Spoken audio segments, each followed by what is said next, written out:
Hello बच्चों, कैसे हो आप सब। बच्चों, हमने कुछ दिन पहले कल मैं आयकर एक परिचय के नाम से मैंने एक हिंदी मीडियम वाले बच्चों के लिए इनकम टैक्स के कुछ नोट्स दिए थे। आज हम उसी क्लास को कंटिन्यू आगे जा रहे हैं। हम इनकम टैक्स एक परिचय यानी आयकर एक परिचय के बाद इनकम टैक्स के एक महत्वपूर्ण चैप्टर जिसका नाम है वेतन शीर्षक से आय, इस पर हम डिस्कस करने वाले हैं। पहले वाले लेक्चर में मैंने बेटा इस पर काफी कुछ एक्सप्लेन कर दिया है। आप में से जो भी बच्चे इस वीडियो को देख रहे हैं, एक छोटी सी रिक्वेस्ट है मेरी, बेटा आप पहले वाले वीडियो को एक बार देख लेना ताकि आपको ये कुछ समझ में आ जाए। बेटा कोई भी इंसान जो भारत का निवासी है, भारत में रहता है या भारत से में आकर आय अर्जित करता है, बाहरी व्यक्ति भी हो और भारत में आकर आय अर्जित करता हो, उसे भारत के सरकार को एक निश्चित दर पर आयकर का भुगतान करना अनिवार्य होता है, चाहे वो कोई भी व्यक्ति हो। लेकिन जब बेटा वो आयकर का भुगतान करने के लिए जाता है तो उसको 5 हेड यानी 5 शीर्षकों से होकर गुजरना पड़ता है। पहला शीर्षक है वेतन शीर्षक से आय। आप कभी भी टैक्स के लिए आप जाओगे, आप अपने कर का भुगतान करने के लिए, तो आपसे वो आयकर अधिकारी पूछेगा, वो बोलेगा भाई, पहले आपसे क्वेश्चन पूछेगा क्या तुम कहीं पर नौकरी करते हो। तो आपने कहा हाँ हाँ मैं नौकरी करता हूं। तो बोलेगा हाँ, तो अगर तुम नौकरी करते हो तो तुम वेतन से कितना कमा लेते हो। बोले सर मैं 100 रुपए कमा लेता हूं। फिर आपसे पूछेगा क्या तुम्हारे पास कोई मकान वगैरह भी है, क्या तुमने किसी मकान को किराए पर दिया हुआ है। तो आप बोलोगे हाँ सर है तो सही, मैंने एक मकान किराए पर तो दिया है। तो पूछेगा वो आप उसकी भी इनकम बताओ। तो फिर वो पूछेगा मकान से आपको जो आय हुई है, मकान संपत्ति की आय, आपने कहा सर 100 रुपए और हो गए।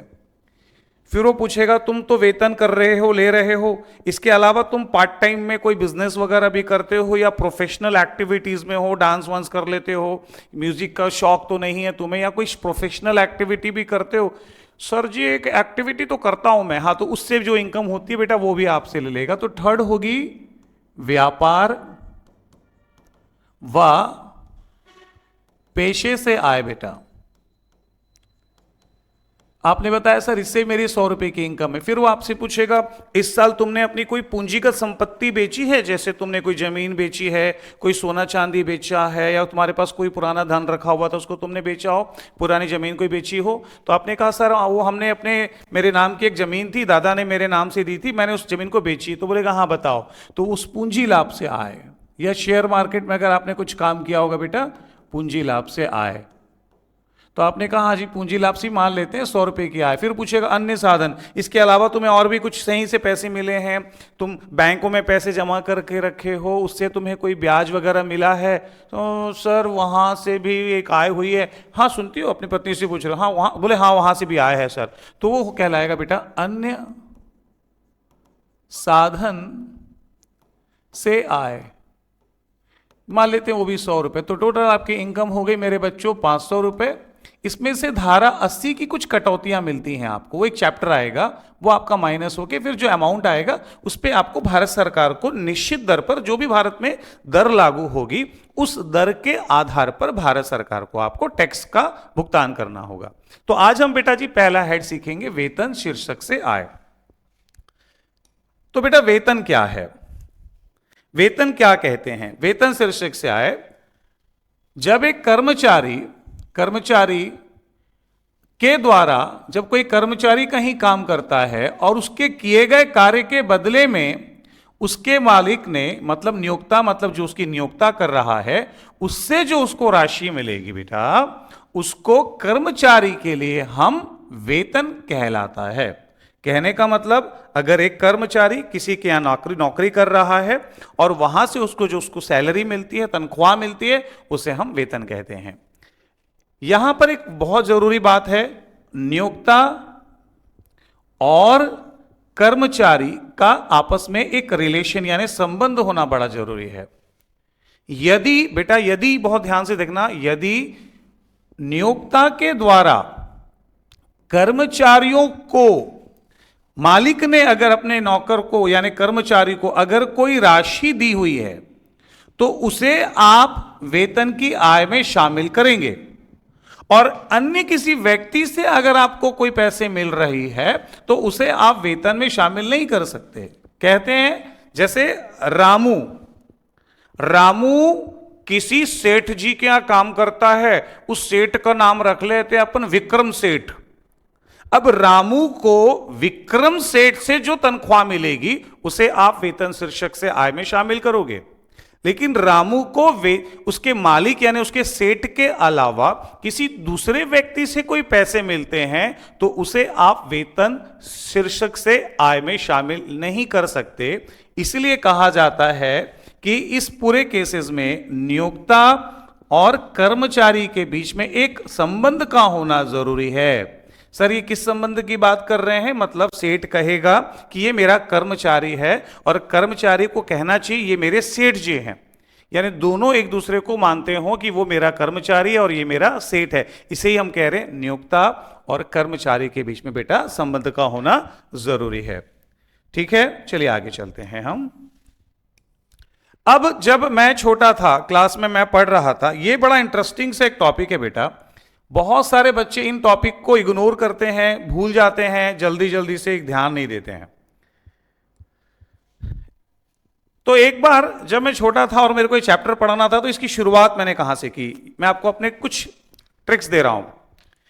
बेटा हमेशा ध्यान रखना, जैसे आप कभी किसी के यहां नौकरी करने जाओगे, जैसे आप कभी भिलाई स्टील प्लांट जो कि हमारे पास में एक प्लांट है, अगर आप किसी भी कर्मचारी से पूछोगे तो वो कहता है भाई आपकी सैलरी कितनी है भैया, तो कहता नहीं है ज्यादा, वो कट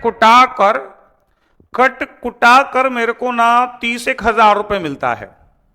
बस भैया 30,000 रुपए मिलते हैं? हाँ क्या करे, वो कट कुटा कर 30,000 मिलता है। तो मैं ऐसी खड़ा था बगल में, बोला भैया कट कुटा कर मतलब क्या, काट काट के देते क्या?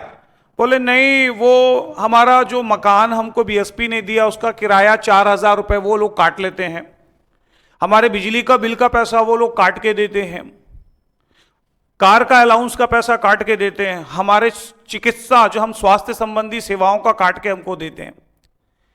तो बेटा जब किसी कर्मचारी को कहीं आप नौकरी करने जाओगे, और जब भी बेटा जी आप कहीं भी नौकरी करने जाओगे, आपको समझना चाहिए, जैसे आप कभी नौकरी करने गए, मान लो आपको ना 100 रुपए आपका वेतन है, इसके अलावा आपको अलग से 20 रुपए कमीशन मिल रहा है, तो 100 रुपए वेतन है, 20 रुपए आपको कमीशन मिल रहा है, वो भी आपकी सैलरी हुई। इसके अलावा आवन जावन के लिए पेट्रोल का भत्ता मिल रहा है आपको 20 रुपए, तो 100 रुपए की सैलरी, 20 रुपए आपको कमीशन के मिल रहे हैं, 20 रुपए पेट्रोल से आवन जावन का भत्ता मिल रहा है, इसके अलावा आपको गाड़ी भत्ता मिल रहा है, नौकर भत्ता मिल रहा है, वार्डन भत्ता मिल रहा है।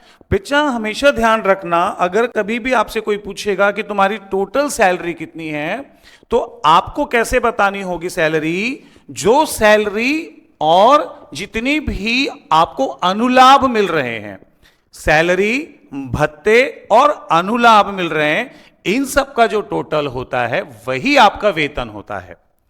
सर कैसे आपको एक्सप्लेन करना चाहिए, तो मैं समझाता हूं। जैसे मान लो मेरा मूल वेतन है, मैं कहीं कॉलेज में लेक्चरर हूं बेटा, मेरे को मूल वेतन मिलता है 10,000 रुपए, इसके अलावा मेरे को महंगाई भत्ता मिलता है। भत्ता क्या होता है सर? भत्ते मतलब आपको सैलरी के अलावा कुछ पैसे आपको महंगाई भत्ता मिलता है, मेरे को 2,000 रुपए। मेरे काम करने के बदले मुझे कमीशन भी मिलता है 1,000 रुपए। तो जब अगर कोई मुझसे पूछेगा विशाल तेरी टोटल सैलरी कितनी है, तो मैं उसको बोलूंगा मेरी टोटल सैलरी मेरे बच्चों 13,000 है। तो क्या समझ में आया? वेतन में मिलने वाले सारे भत्ते और सारी सुविधाएं जिसको अपन अनुलाभ कह रहे हैं, उस सबको जोड़ने के बाद जो एक कर्मचारी को बचेगा वो कहलाएगा उसकी वेतन शीर्षक से आय। यहां इस चैप्टर में एक दिलचस्प बात है बेटा, बहुत सारे बच्चे इस चैप्टर को खराब कर देंगे। अगर ये चैप्टर खराब हुआ तो आपका पूरा इनकम टैक्स खराब हो जाएगा, क्योंकि पूरे ऑल एंड तक इसकी कनेक्टिविटी है। तो प्लीज बिल्कुल ध्यान देने वाले चैप्टर हैं, बहुत सारी चीजों को याद भी करना पड़ेगा, रूल्स ऐसे हैं इसके। बेटा एक चीज ध्यान रखना, एक कर्मचारी को मिलने वाला वेतन और बहुत सारे भत्ते कर योग्य होते हैं, लेकिन कुछ ऐसे भी भत्ते भारत सरकार कहती है जो भत्ते मिलते हैं वो कर मुक्त होंगे। तो कौन कौन से भत्ते सैलरी में यानी उसके वेतन में जोड़े जाएंगे और कितने जोड़े जाएंगे, और कौन कौन से भत्ते उसकी सैलरी में नहीं जोड़े जाएंगे, ये सारा कुछ मैं आपको इस पूरे चैप्टर के अंदर पढ़ाने वाला हूं। हाँ, लेकिन मेरी एक शर्त है, मैं कुछ वीडियोस बनाऊंगा, अगर आपका प्यार मिला, आपकी जरूरत दिखी तो मैं कंटिन्यू उसको वीडियो को कंटिन्यू करने वाला हूं बेटा, ठीक है। तो आप प्लीज जरूर बताइएगा आपको ये सारी चीजें समझ में आ रही कि नहीं। तो आइए आज हम बात करते हैं भत्ते में। नंबर 1 है वेतन जो आपको मिल रहा है बेटा, वो तो टैक्सेबल है ही। इसके अलावा अगर किसी भी कर्मचारी को कोई कमीशन मिलेगा, जैसे आप कहीं नौकरी करने गए, तो यह पूर्णतः कर योग्य होता है। चाहे कमीशन निश्चित दर पर हो, इतने % से हम आपको कमीशन देंगे, या निश्चित दर पर ना भी हो, लेकिन दोनों ही दशाओं में कर योग्य होगा। मतलब अगर आपकी सैलरी 1 लाख रुपए है और आपको 20,000 रुपए कमीशन मिल रहा है, कोई पूछेगा तो आप कहेंगे 1,20,000 रुपए मेरी तनख्वाह है। तो कमीशन पूर्णतः कर योग्य होता है, ध्यान रखना। नंबर 3, किसी भी क्वेश्चन में कभी भी महंगाई भत्ता नजर आए या महंगाई वेतन नजर आए, ये भी कर योग्य हैं। ये दोनों भी बेटा हमेशा पूर्णतः कर योग्य होगा। मतलब सर, जैसे आपको वेतन मिला 1 लाख रुपए, वो टैक्सेबल होगा। आपको कमीशन के पैसे मिल रहे हैं, वो भी कर योग्य होगा। आपके मालिक ने आपको महंगाई भत्ता दिया, उसे भी आपको अपने वेतन में ऐड करना पड़ेगा। आपको आपके महंगाई भत्ते के अलावा महंगाई वेतन मिल रहा है, तो वो भी आपको अपनी सैलरी में ऐड करना पड़ेगा। यह बात बहुत ध्यान से देखेंगे। महंगाई भत्ता जो है, हमेशा महंगाई भत्ता सेवा शर्त में नहीं माना जाता। सूचना के अभाव में महंगाई भत्ता सेवा की शर्तों में नहीं माना जाता, लेकिन यही महंगाई भत्ता अगर किसी गणना में शामिल हो तो महंगाई भत्ता सेवा शर्त में माना जाता है। सर ये लाइन देखो बेटा, ये लाइन जैसे ही आप थोड़े और स्टैंडर्ड में जाओगे, आप जैसे जैसे इस चैप्टर के डीप में जाओगे, तो ये लाइन आपको बहुत ज्यादा समझ में आएगी, पर मैं कोशिश करता हूं आपको शॉर्ट में समझाने की। देखिए, भारत एक बहुत बड़ा देश है। भारत के कुछ क्षेत्रों में महंगाई बहुत ज्यादा होती है। जैसे आप अगर मान लीजिए भिलाई में काम कर रहे हैं, तो आपका जो खर्च है, और आप मुंबई में कहीं नौकरी कर रहे हैं, वहां का खर्च भिलाई के खर्च से ज्यादा होता है। तो अगर कोई कर्मचारी भिलाई में काम कर रहा है, तो हो सकता है उसका मालिक उसको महंगाई भत्ता ना देता हो। लेकिन वही कर्मचारी अगर मान लो बच्चे वो मुंबई में जाकर काम कर रहा है, तो कई बार उसके मालिक ने कहा, देखो तुम मुंबई में आ गए हो रहने के लिए, तो हमारी तरफ से तुमको वेतन मिलेगा, थैंक यू सर, कमीशन भी देंगे, thank you very much sir, और देखिए मुंबई बहुत महंगा जगह है, हाँ सर हाँ वो तो है सर, तो हम आपको महंगाई भत्ता और महंगाई वेतन अलग से और दे देंगे, ठीक है बेटा। तो तुम्हारी जो सैलरी रहेगी 1 लाख की सैलरी पकड़ लो, 20,000 का कमीशन पकड़ लो, 10,000 का महंगाई भत्ता भी पकड़ लो, और 5,000 महंगाई वेतन भी पकड़ लो, तो सब पकड़ लो, तो टोटल कर देना बेटा। फिर आप बोलेंगे सर वो सेवा शर्त में क्या है और सेवा शर्त में क्या है, वो समझ में नहीं आया। बेटा आगे चल के कुछ छोटे छोटे एक जगह पर नोट्स आएंगे, जहां पर इस लाइन को मैं आपको भली भांति समझाऊंगा, लेकिन अगर अभी आप इस लाइन को लेके जाओगे तो आपको ये चैप्टर कंफ्यूज करने लगेगा। जैसे जैसे आप चैप्टर के अंदर आगे जाओगे, तो ये वाली लाइन, सूचना के अभाव वाली लाइन, मैं आपको जरूर से क्लियर करूंगा। फिलहाल इसको अभी होल्ड करते हैं, क्योंकि अगर अभी आपने ये लाइन देख ली तो आपको परेशानी होगी। फिलहाल इसकी अभी जरूरत नहीं है। आप हाँ, और एक और चीज मेरे प्यारे बच्चों, आप जो भी मैं पढ़ा रहा हूं, एक फेयर कॉपी आप रखिएगा। मैं आपको, मेरे पास में ऐसे हजारों बच्चों की एक लिस्ट है जिनको इनकम टैक्स में 100% मार्क्स मिले हैं। हो सकता है ये यूट्यूब उनके पास भी जाएगा तो वो भी कह देंगे कि बहुत सारे ऐसे बच्चे जिनको 100% मार्क्स मिला है। मैं उनकी आपको कॉपी दिखा दूंगा, हो सके तो प्रॉपर नोट्स जरूर बनाइएगा। जो भी मैं आपके सामने नोट्स रख रहा हूं, सो प्लीज आप बाकायदा हेडिंग डालिएगा, इसकी परिभाषा, ये पूरे थ्योरी के नोट्स, कमीशन पूर्णतः कर योग्य होता है, महंगाई भत्ता, महंगाई वेतन के बारे में, ये सारा कुछ जरूर पढ़िएगा। तो फाइनली आगे चलते हैं। और महंगाई वेतन हमेशा सेवा शर्त में माना जाता है। सर ये क्या चीज है? मैंने कहा इस लाइन पर हम जैसे ही प्रैक्टिकल वाले पार्ट में आएंगे जरूर से काम करेंगे। और यहां थोड़ी सी स्पेलिंग मिस्टेक है, महंगाई भत्ता है, ध्यान रखिएगा, ठीक है? ये जल्दीबाजी में हमसे प्रिंट में मिस्टेक हुआ है बेटा, तो मैं इसको थोड़ा सा ऐसे ऐसे कर देता हूं। आप जब लिखेंगे तो ध्यान रखिएगा यहां पे गलती हो गई है। चलिए आगे चलते हैं। आज एक बात है, वेतन से कटौतियां। सर ये क्या नया शब्द है? तो एक बात समझ लेते हैं। तो एक दिन मैं ऐसे ही गुजर रहा था तो रास्ते में नंदलाल जी बैठे हुए थे। तो नंदलाल जी बैठे अखबार पढ़ रहे थे। मैंने कहा अरे नंदलाल जी आप तो बड़ी किस्मत वाले हो। क्या बात कर रहे हो, काहे की किस्मत? मैंने कहा नंदलाल जी आपकी किस्मत बड़ी चंगी है, आप तो भिलाई स्टील प्लांट में नौकरी कर रहे हो। तो नंदलाल जी बोलते क्या नौकरी कर रहे हैं, कहाँ कुछ मिलता है? पन्ना पलट रहे हैं। तो मैंने बोला नंदलाल जी कितना रुपए मिलता है? वो बताऊं, देखो मेरे को 3,000 रुपए लोग मेरे घर का किराया काट लेते हैं, 2,000 रुपए मेरा बिजली का बिल काटते हैं और फिर 30,000 रुपए देते हैं। कितना? 30,000 तो दे रहे हैं। नहीं बेटा उनकी सैलरी 30,000 नहीं है। नंदलाल जी क्या बता रहे हैं, आप ध्यान से सुनो। वो क्या बोल रहे हैं कि जो उनको मिला 30,000 रुपए और 3,000 रुपए उनका बिजली का बिल, घर का किराया, 2,000 रुपए काट के उनको दिया जा रहा है ना बेटा। तो नंदलाल जी की एक्चुअल सैलरी 30,000 नहीं हो, गलत बोल रहे हैं। नंदलाल जी की सैलरी 35,000 मानी जाएगी ना बेटा। 30,000 उनको दिए जा रहे हैं और कुछ खर्चे की सरकार उनको काट कर दे रही है। तो कभी भी अगर आपसे कोई पूछे तो आप ध्यान रखना, यदि नियोक्ता यानी आपके मालिक, आप कुछ देर के लिए अपने आप को एम्प्लॉय मान लो, यदि आपके मालिक ने आप लोगों के वेतन में से कुछ सुविधाओं के नाम पर कुछ पैसे काट लिए हैं, मतलब वो शुद्ध वेतन दे रहा है, तो गणना करते समय जब क्वेश्चन सॉल्व करोगे तो वो जो शुद्ध वेतन है उसको मत लिखना, वो गलत सैलरी बताएगा आपको। आप जितने भी पैसे काटे गए हैं उन समस्त पैसे को बेटा जोड़कर आप मूल वेतन बना दोगे। सर कैसे बनाएंगे इसको मूल वेतन? देखो ऐसे, यहां देखो, यहां देखो बच्चों, बहुत जरूरी है, बहुत प्यार से देखिएगा। ये देखिए मिस्टर एक्स ये एक कर्मचारी हैं।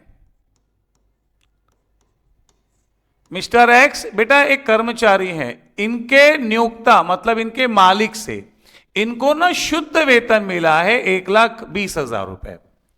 लेकिन इस 1,20,000 रुपए में 5,000 रुपए इनका इनकम टैक्स कटा हुआ है।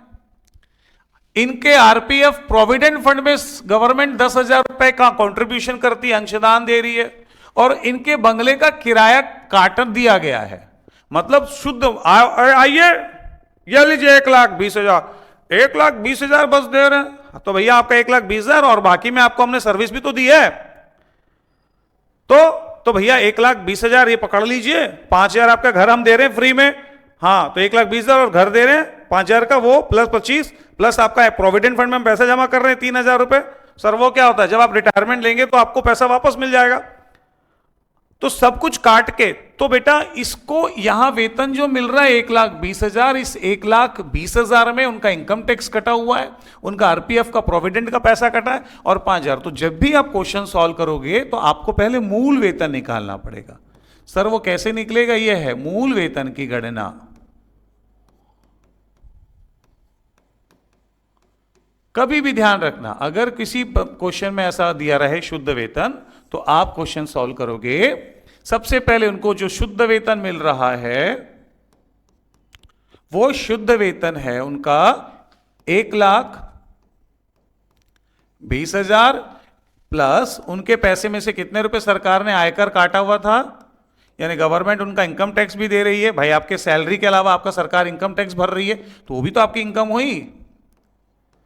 उसके बाद RPF retirement provident fund, retirement provident fund में आपका पैसा सरकार जमा कर रही है, सैलरी दे रही है, 5,000 आपका इनकम टैक्स सरकार भर दे रही है, आपका आरपीएफ का कंट्रीब्यूशन सरकार कर रही है, उसके बंगले का आपका किराया भी दे रही है भैया। तो आप किसी को बता रहे हो कि आपकी सैलरी 1,20,000 रुपए की है, लेकिन अगर आप सरकार से पूछोगे कि आप अपने कर्मचारी को कितना तनख्वाह देते हैं, तो सरकार बोलेगी 1,20,000, 1,25,000, 1,35,000 और 1,05,000, यानी 1,40,000। तो जब भी कोई क्वेश्चन आप सॉल्व करोगे तो कभी भी ये वाला पैसा नहीं लिखना है, ये वाला पैसा लिखना है। ठीक है बच्चों, ध्यान रखिएगा। और सबसे इंपॉर्टेंट, अब लास्ट, आज की क्लास का लास्ट लाइन, ये पढ़ने के बाद आप सारे बच्चों ये फॉर्मेट जरूर नोट कर लीजिएगा आप लोग। ये एक छोटा सा बच्चा फॉर्मेट है आपका इनकम टैक्स का। कल जब आप नेक्स्ट क्लास अगर आप बोलेंगे कि सर आप प्रैक्टिकल वाले अच्छे से क्वेश्चन सॉल्व कराओ, तो कल मैं आप लोगों को सैलरी के क्वेश्चन बनाना सिखाऊंगा, जिसका ये फॉर्मेट है। किस प्रकार से आपको सैलरी निकालना है, इसी फॉर्मेट से आपको आपकी सैलरी, सबसे पहले मूल वेतन, यानी आपको मूल वेतन मिल रहा है वो लिख देना, फिर आपको बोनस मिलता है काम करने के बदले, वो आपकी सैलरी हो जाती है, आपको कमीशन मिलता है वो भी आपके ऐड होते हैं, महंगाई भत्ता मिलता है वो भी आपकी सैलरी है, आपको महंगाई वेतन मिलता है वो भी आपको ऐड कर लेना है, मैं चिकित्सा भत्ता, बहुत सारे वार्डन भत्ता, कुत्ता भत्ता, हॉस्टल भत्ता, शिक्षा भत्ता, बहुत प्रॉक्टर भत्ता, नगर क्षतिपूरक भत्ते, बहुत सारे अलावेंस आपको मिलेंगे, जिसमें से कई कर योग्य होंगे जिसको हम यहां ऐड करेंगे, और कुछ करमुक्त भी होंगे। तो बच्चों एक बहुत प्यारा चैप्टर है, समय मांगता है, मैं तभी वीडियो बनाऊंगा अगर आपके अच्छे कमेंट्स देखूंगा, अच्छा लगेगा, आप बोलेंगे सर पढ़ा दीजिए। मैंने खासकर ये वीडियो उन बच्चों के लिए प्लान किया है, बच्चों ध्यान रखना, जो एग्जाम में अचानक रात को उठ रहे हैं और उनको तकलीफ हो रही है, उसी समय वो किसी टीचर के पास नहीं जा पा रहे, या मैंने पहले भी कहा ग्रामीण अंचल में बच्चे रहते, या जिन बच्चों को कहीं पढ़ रहे हैं, बहुत अच्छे से शिक्षक मौजूद है बेचा और बहुत अच्छा भी पढ़ाते हैं वो लोग, लेकिन फिर भी कई बार हमारे कुछ क्वेश्चंस के आंसर वहां नहीं मिल पाते या हम नहीं पूछ पाते, वो सारे आंसर मैं आपको देने की कोशिश करूंगा। ठीक है बच्चों, तो प्लीज यहां तक जरूर नोट कर लीजिएगा, जो भी मैंने आपको कहा ये सारे टॉपिक को आप जरूर नोट कीजिएगा, स्क्रीनशॉट ले लीजिएगा, स्क्रीनशॉट लेके एक प्रॉपर 200 पेज की कॉपी बनाइएगा, सारे पॉइंट्स को अच्छे से नोट कर लीजिएगा। ठीक है बच्चों, अगर आपको आज की क्लास कुछ बेहतर लगी है तो इसको मैं कंटिन्यू पढ़ाने की कोशिश करूंगा। तो बच्चों अब मिलते हैं हम नेक्स्ट वाली क्लास में।